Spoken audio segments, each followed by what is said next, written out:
ကျွန်တော်အခုပြောတဲ့နာမည်ကအတူပါလုံချိုးရဲ့အတွက်ကျွန်တော်ရဲ့နာမည်စစ်ကိုဖော်လို့မဖြစ်ပါဘူးဒီတော့ကျွန်တော်နာမည်ကို Smith လို့ပဲပြောပါမယ်အခုကျွန်တော်ပြောမှာကကျွန်တော်အသက်19နှစ်တုန်းကဆိုဝါလုံးနဲ့ကြောက်မက်ဖွယ်ရအကြောင်းတွေပါကျွန်တော်အသက်18နှစ်ထဲကကျွန်တော်ကဟက်ကာတယောက်ဖြစ်ပါတယ်အင်တာနက်ရဲ့မှောင်ပတ်ချန်ကိုကျွန်တော်တော်တော်လေးသဘောကျပါတယ်အစားပိုင်းတော့တော့ဖြတ်တာတို့ငားမြတာတို့လောက်ဆိုပေမယ့်နောက်ပိုင်းတော့ဟက်ကာစစ်စစ်ကြီးကိုဖြစ်လာသွားတော့တယ်ကျွန်တော်ကိုလုံငိုင်းပိုင်းငွေလွှဲမှုဆိုင်ရာတွေမှာကြားပြငွေကိုဟက်ပြီးတော့ခိုးဖို့အလုပ်ငှားကြတယ်ဒီလိုနဲ့ကျွန်တော်မှကိုဘက်တွေထိပါဝင်ဆန်လာပါတယ်အဲ့လိုလုပ်တွေလုပ်လေကျွန်တော်ကနာမည်ကြီးလေပါပဲဒါနဲ့ကြောင်းထွက်ပြီးအသက်18မှာအလုပ်ထွက်လုပ်တယ်ဒီလိုလိုမျိုးကပြဿနာဖြစ်နိုင်လို့မိသားစုကိုကျွန်တော်မဆက်သွဲပါဘူးအနေများမှန်တည့်ရက်နဲ့လောက်ရတာသဘောကျလို့ကိုကျွန်တော်လုပ်ပါတယ်ဒါပေမဲ့2011ခုနှစ်နိုဝင်ဘာလ9ရက်နေ့အထိပဲသဘောကျခဲ့ပါတော့တယ်ကျွန်တော်အသက်19မှာရုရှားလူမိုက်ကိုင်းနဲ့မှကိုလက်နက်သမားတို့ကြောင့်ဝင်ပြီးတော့ကြားပြလူရမယ့်အလုပ်ကိုရပါတယ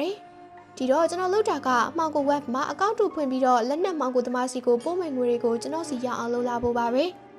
အလုပ်ကအရင်လိုပဲအေးစစ်စစ်ပြီးသွားပါတယ်ရလာတဲ့ပတ်စံတွေကိုကျွန်တော်ကိုအလုပ်အပ်သူစီပို့ပြီးနောက်သဘောတူညီချက်အတိုင်းကျွန်တော်က10ရာခိုင်နှုန်းယူပါတယ်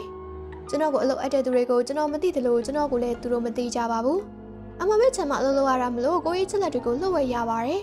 ်ကိစ္စပြီးသွားတော့အလုပ်ရှင်ကကျွန်တော်စီ message ပို့တယ်မင်းပြေတော့တယ်ကျွန်တော်သိနားမလဲတော့ပြန်ပို့လာပါတယ်ဘာပြောချင်တာလဲသူပြန်ပို့တာကငါတို့ရုရှားလူမိုက်ကန်ကိုတွားရင်စားတာသူတို့ကိုတွားထင်းရင်ဘယ်သူမှအသက်မရှင်ကြဘူးအဲ့ဒါကြောင့်ဘယ်သူမှဒီလောက်ကိုလက်မခံတာမင်းလက်ခံလိုက်တော့ငါလန့်သွားသေးတယ်ကျွန်တော် boss နောက်ဆုံးပို့တဲ့ message ကတော့မင်းစီကိုပို့တာဒီ message ကနောက်ဆုံးပဲ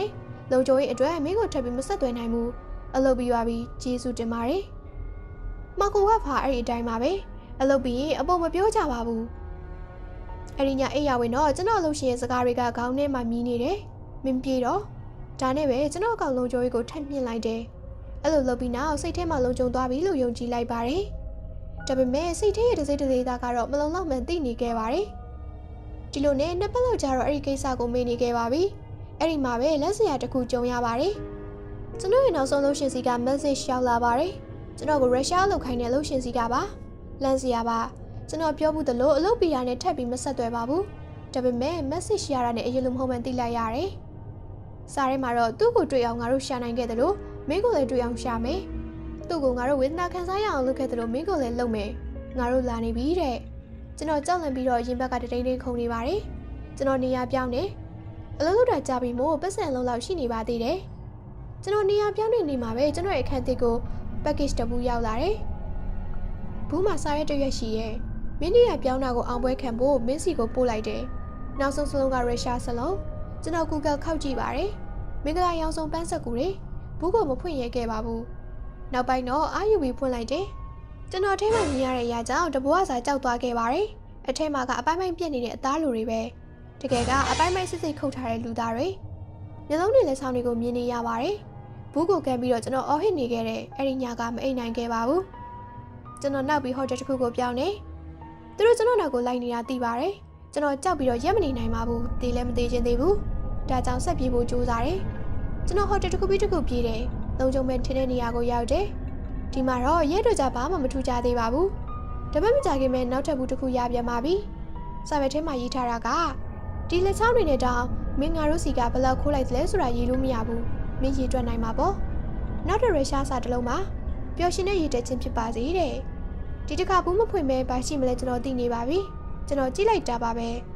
လက်ချောင်း16ချောင်းကိုအပေါ်ကနေဖြတ်ထားတာကိုတွေ့ရပါတယ်ကျွန်တော်တော့ပြေးမလို့တော့ဘူးလို့ခန်းစားနေရတယ်ကိုကလည်းဥပဒေနဲ့မလို့တာတွေလှုပ်ထားတော့ရဲရီစီလည်းမသွားရပါဘူး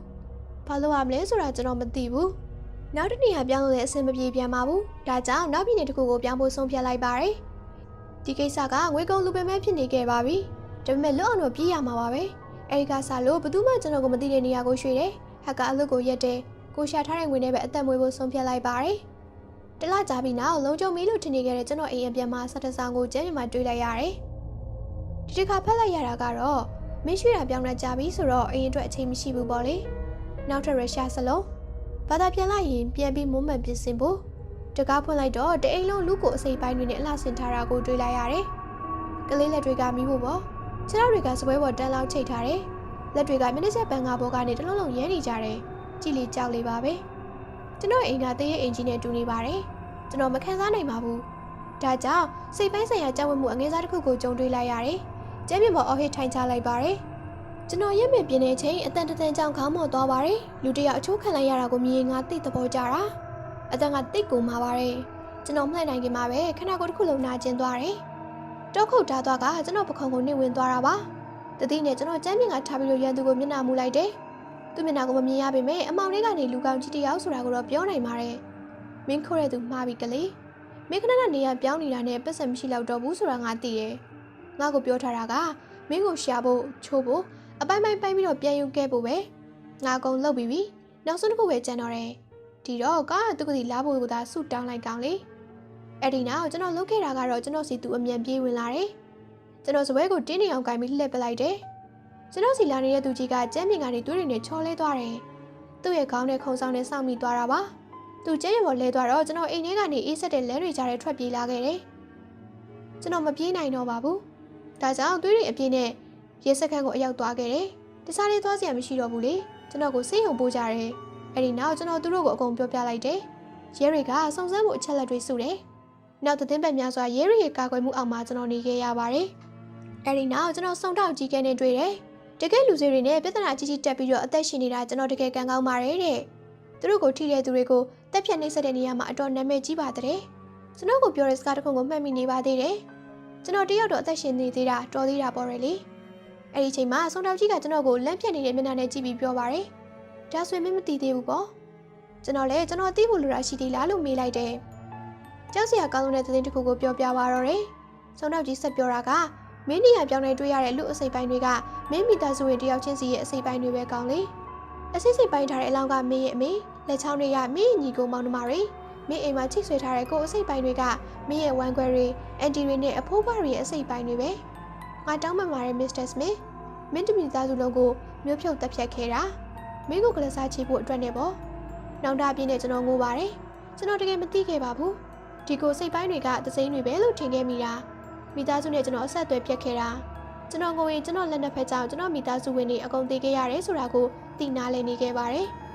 ကျွန်တော်တကွာလုံးကိုမုံတင်ရဲ့ပြစ်သားတယောက်လုံးနဲ့နေရတော့မှာပါ10နှစ်ကြာသွားပါပြီအခုဒီပေါ်ပေါ်ထင်ထင်ဆောက်ရှောက်မှုအောင်မှာနေရစေပါပဲအထီးကျန်စိတ်တဲ့ကြလျက်ပေါ့ဗျာအထီးကရခဲ့တဲ့လက်ဆောင်ဘဟုံးဘော်ကအမရွကြီးကလွှဲရင်ကျွန်တော်မှဘာမှမရှိပါဘူးစိတ်သက်သာလေးများရမလားလို့ကျွန်တော်ဘဝစကြောင်းကိုအမိတူးနဲ့ရေးခဲ့ပါတယ်ဘာမှမပြောင်းလဲခဲ့ပါဘူးအဖြစ်ကအခုထိဆွဲနေစေပါဒါကိုကြည့်နေတဲ့ဘသူမဆိုမောင်ကိုဝက်ကိုတော့တော်မရှုပ်ကြပါနဲ့ဗျာလူတွေကဆက်ဆုတက်ကြပါတယ်တခုခုဆိုရင်စူးစမ်းကျင်ကြတယ်ဒါပေမဲ့ဒါကခမရရဲ့အလုပ်ပါတတိနဲ့မနေဘူးဆိုရင်တော့တနေ့နေ့မှာဇလန်းကိုပြောပြနေတဲ့သူကခမရကိုယ်တိုင်ဖြစ်နေပါလိမ့်မယ်ကျွန်တော်လိုမျိုးပေါ့လေဒီဗီဒီယိုလေးကိုကြိုက်နေတဲ့တဲ့ဆိုရင်တော့ like လုပ်ပေးပြီးတော့ကျမတို့ရဲ့ channel လေးကိုလည်း subscribe လုပ်ပေးကြပါအောင်နော်အားလုံးကိုကျေးဇူးတင်ပါတယ်ရှင်